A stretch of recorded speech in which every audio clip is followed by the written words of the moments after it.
गाँ ज्वाईं को चोर भाभी पिटिले गाँ लोके। दर्शक बंधु एमिति एक घटना सामना को आसुछि। चोर भाभी गछरे बंधा हेले पड़ोसी गाँर ज्वाईं ससुर घरु झगड़ा करी आस्तिले एवं राति रे पाख गाँर जनक घर कबाट जेतेबेले बाड़ाइछंती से समय ज्वाईं को समस्ते चोर भाबिले एवं गाँ लोके तांकु गछरे बांधिले। ए घटना घटिछि कटक जिला गुरुडी झाटिया थाना अंचलर गाँ रे चोरी प्रतिदिन हेउथबारु पुलिस उपरे सबु आशा भरोसा मध्य तुटी जाइछि लोकंकर। एबे गाँर सुरक्षा कवच साचिछंती गाँर किछि युवक माने। ग्रामवासी को सुरक्षा जोगाई देबा पई गाँ मुंडरे हातरे बाड़ी धरी एकाठी होइछंती युवक माने। आउ ए समय पाख गाँर ज्वाई जनक घर कबाट बाड़े थिबा बेले चोर भाबी तांको बांधी नेइछंती गाँ लोके एवं आज को 10 दिन हेब चोरंक पाई राति अनिद्रा हेउछंती गाँ लोके। कटक जिला आठगड़ गुरुडी झाटिया थाना अंतर्गत साउरिया गाँव में एककालीन 10 रु 15 जन डकायत आसी 3टी घरे पशि बंधुक देखाइबा सहित माड़ मारी सुना चेन मुदी भी लुट नेउछंती। 10 दिन हेब गुरुडी झाटिया साउरिया गोबरा छंगा कुमारपुर ओस्तपुर कंटाणिया कुष्पंगी बाली ओरंदा गाँर लोक मानकर निद हजि जाइछि।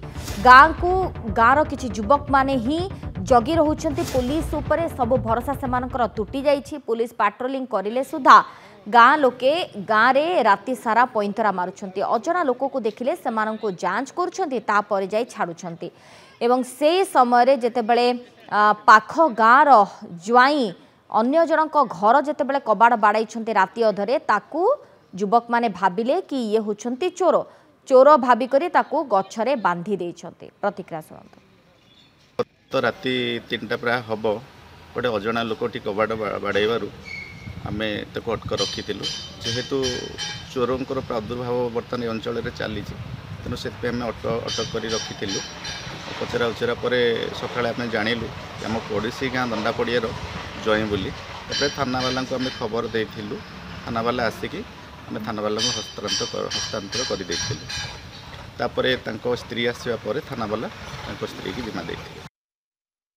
आलोचना तो आम आगु को करबा किंतु गाँव रे प्रतिदिन जेहेतु चोरी होछि ताकु ने भयभीत अवस्था रे अछंती लोक माने। कारण प्रतिदिन राति रे चोर एमिति आसंती कबाड़ बाड़ांती कबाट खोलिबा मात्रे मुंडरे बंधुक रखी घरर सबु जिनिस पत्र टंका पैसा सुना गहना लुटि नेउछंती चोर माने।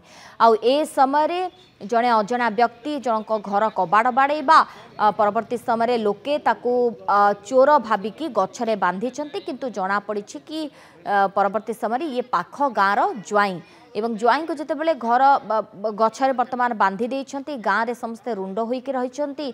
पुलिस आसिबा परे ताकू छाड़िछंती एवं पूरा घटनार मध्य तदंत चलीछि। कारण प्रतिदिन आपण देखिबे से गाँव रे कटक जिला गुरुडी झाटिया कथा आमे कहूछु प्रतिदिन से अंचल रे चोरी हेउथबा नजर रहिछे।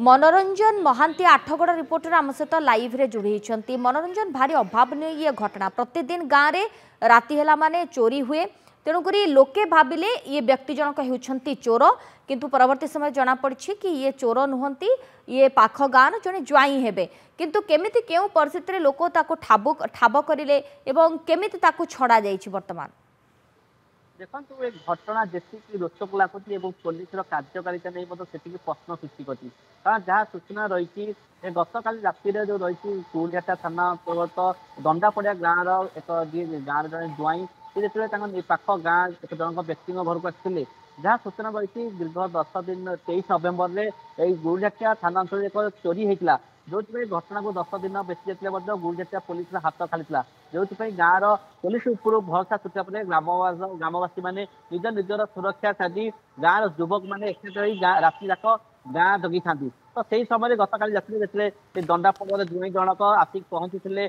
पाख खाकसा गाँव में लोक मैंने भाभी जे चोर होता से सन्देह कर अटक होते गछरे बांधि देवार जहाँ दृश्य एक भाइराल हवा लगी गछरे बंधा जाता।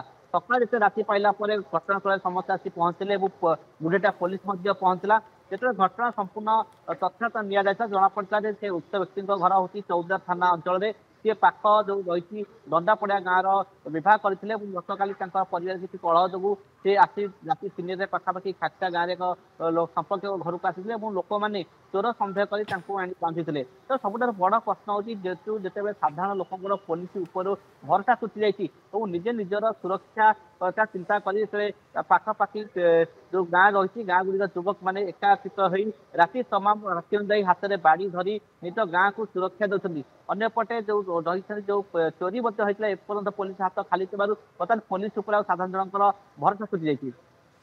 धन्यवाद मनोरंजन आपन समस्त सूचना पे।